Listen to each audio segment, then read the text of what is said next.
You're not going to believe this. Raiders Nation is buzzing, and for good reason. The kind of news that makes you sit up and say, wait, what? Just broke.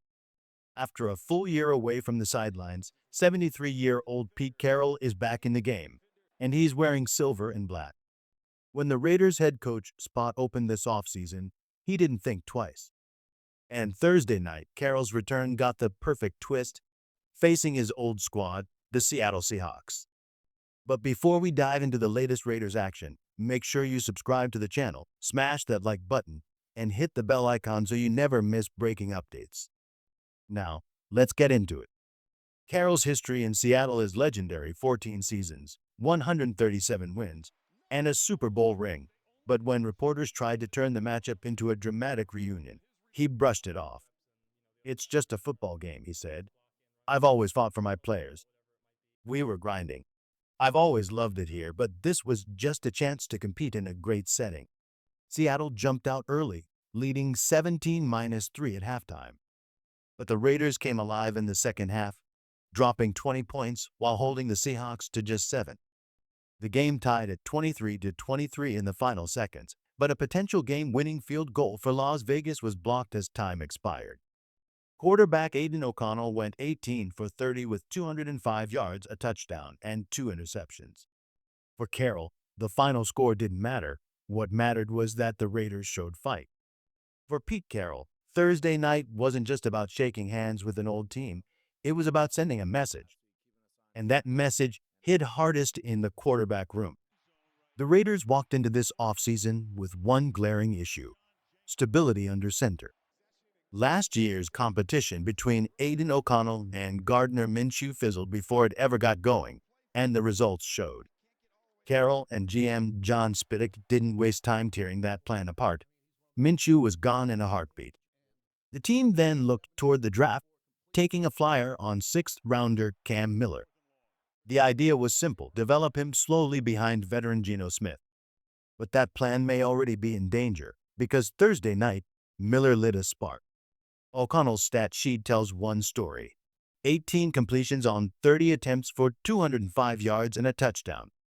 But the game film told another: 2 interceptions, both costly, overshadowed everything else.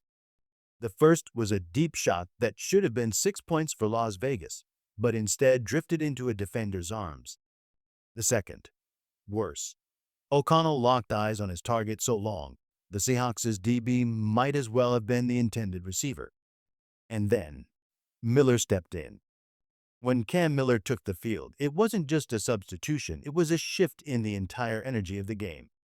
His first statement came fast: a flawless pump fake that froze the defense, followed by a deep strike to Shedrick Jackson in stride. In one play, Miller showed what O'Connell had been missing: creativity, unpredictability, and fearless confidence. From there, the rookie kept the chains moving, sometimes with his arm, sometimes with his legs. On one crucial drive, he scrambled for a first down, proving that mobility isn't just a bonus in today's NFL, it's survival. He slipped away from collapsing pockets, extended plays, and kept Seattle guessing on every snap. Sure, he made a rookie mistake, holding the ball too long and taking a brutal sack, but the positives far outweighed it. Most importantly, Miller led a drive that should have sealed the win for Las Vegas. Even though the final kick was blocked, the fact that he was the one in command during crunch time was impossible to ignore. When the game ended, Pete Carroll didn't need to say much. His look told the story. This quarterback battle had just gotten real.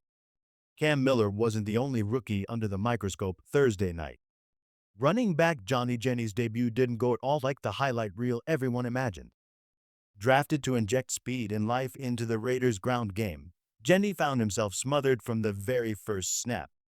The offensive line struggled to create running lanes against a Seahawks front that was faster, stronger, and flat-out more physical. Veteran Raheem Mostert broke loose for an 11-yard gain, and Dylan Lobb averaged nearly 7 yards a carry. But every time Genty touched the ball, Seattle's defenders were in his face almost instantly. By the end of the night, his stat line looked more like a preseason misprint than the start of a breakout campaign. It wasn't about effort. Just weeks ago in camp, Genty was drawing praise for his burst, vision, and ability to catch out of the backfield. But under game speed, against a defense that controlled the trenches, those skills never had a chance to shine. The tape tells the story. This wasn't Genty missing wide open holes. Most of the time, there weren't any.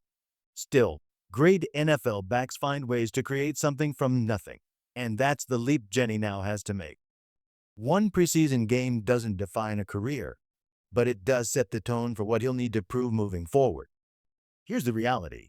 The Raiders didn't draft Jonty Genty to be a long-term development project. They brought him in to make an impact right away. And if Thursday night was any indication, he's got a lot of work to do before week 1. If he can't find his rhythm, the Raiders' ground game risks looking far too much like last year, predictable, inconsistent, and easy to shut down. That's the kind of problem even a quarterback change can't fix. Still, there's plenty of reason for optimism in Las Vegas. Pete Carroll's steady hand is back on the sidelines. Cam Miller has already flashed the kind of playmaking that could change this offense, and Genty now knows exactly how fast and punishing NFL defenses can be. The question is simple. Will these early steps be the foundation for a Raiders team that shocks the league, or just another false start? The next few weeks will give us the answer.